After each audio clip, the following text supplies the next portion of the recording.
Chers frères et sœurs dans le Seigneur, bonjour et soyez bénis.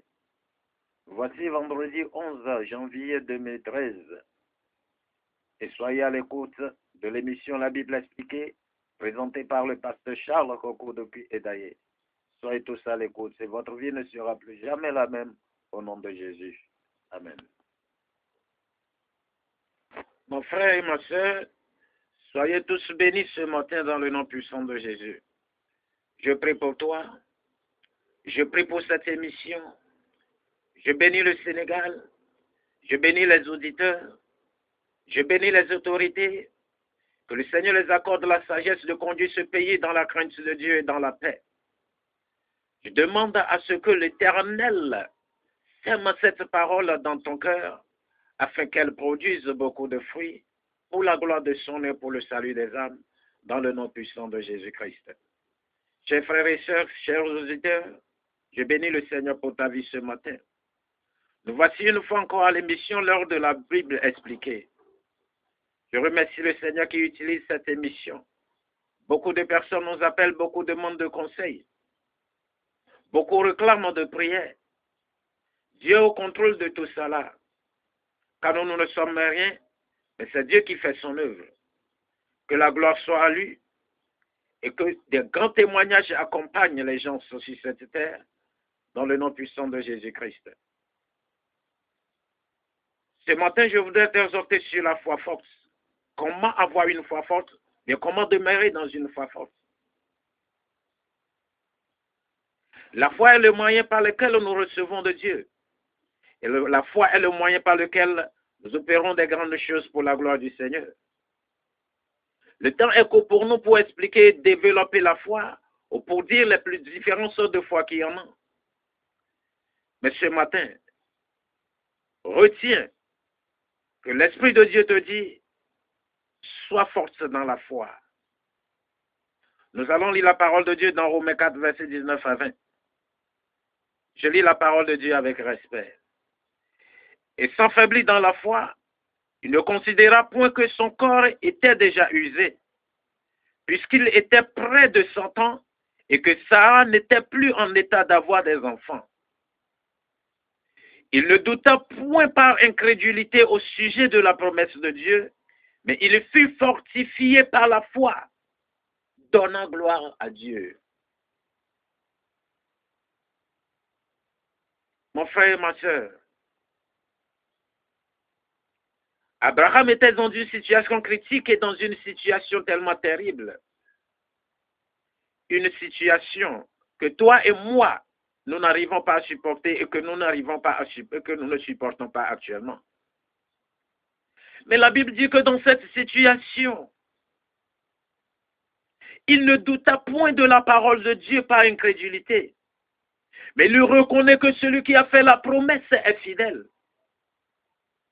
Et à chaque instant, il fut fortifié par la foi et il donnait gloire à Dieu. Il donnait gloire à Dieu. Et il reconnaît que ce que Dieu a promis, il le réalisera. Les circonstances de la vie auxquelles vous faites face ne correspondent pas toujours à ce que la parole de Dieu dit ou aux visions que Dieu vous a données. Mais en toute chose, gardez votre foi forte et attendez la promesse de Dieu. Je donne un exemple. Quelqu'un peut avoir prié Dieu de lui donner un travail particulier dans une certaine entreprise.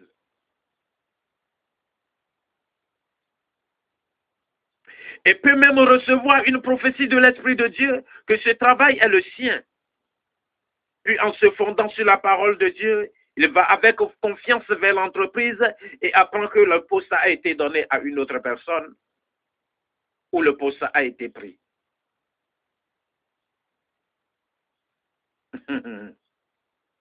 En de tels moments, dans de pareilles circonstances, dans de pareilles situations, la chose à faire n'est pas de demander à Dieu, oh pourquoi tu m'as fait ça?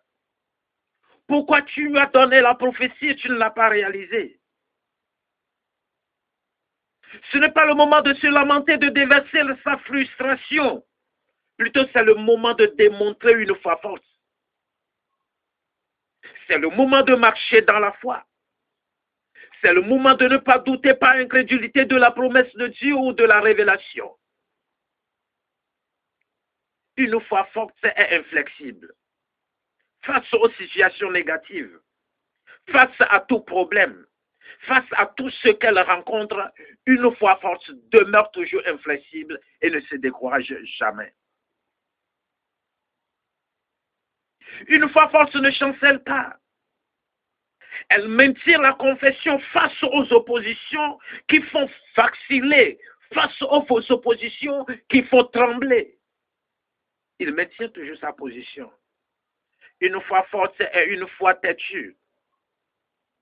C'est comme le récit dans la Bible, où on nous a dit que son ami Lazare était mort. Jésus les a assurés que Lazare n'était pas mort, n'allait pas mourir. Mais l'homme était déjà mort. Il était mort et enterré depuis 4 jours. Quand Jésus arriva, c'est le moment de démontrer sa foi forte.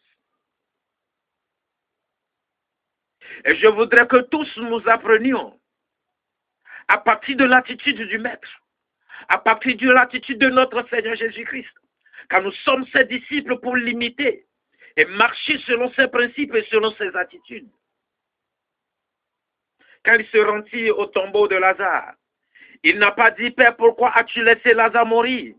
Au contraire, il a dit, Père, je te remercie de ce que tu m'as déjà exaucé. Parce qu'il avait dit, lorsqu'on lui avait annoncé que Lazare était mort, il avait dit non, Lazare n'était pas mort.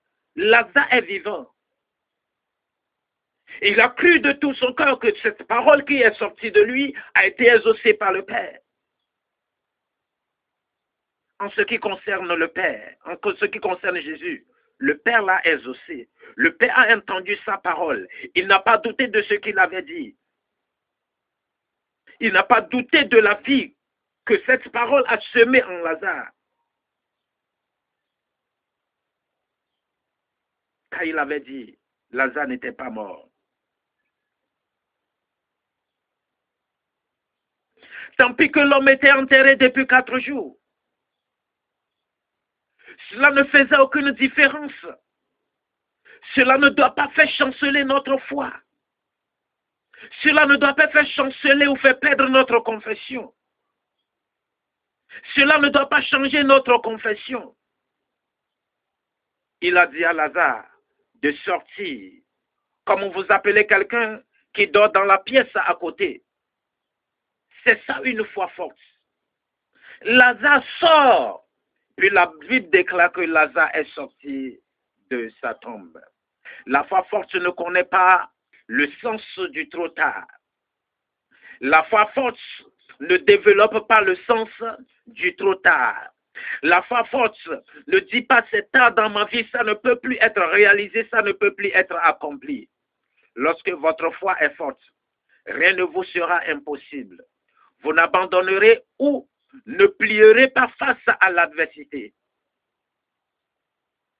Dans votre combat de la foi, apprenez à libérer votre foi.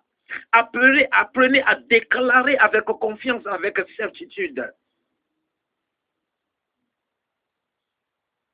que ce que vous voyez, ce que vous entendez, ce que vous traversez, ne vous faites pas perdre la foi, n'influence pas votre foi, ne vous amène pas à changer votre confession, ne vous amène pas à parler négativement.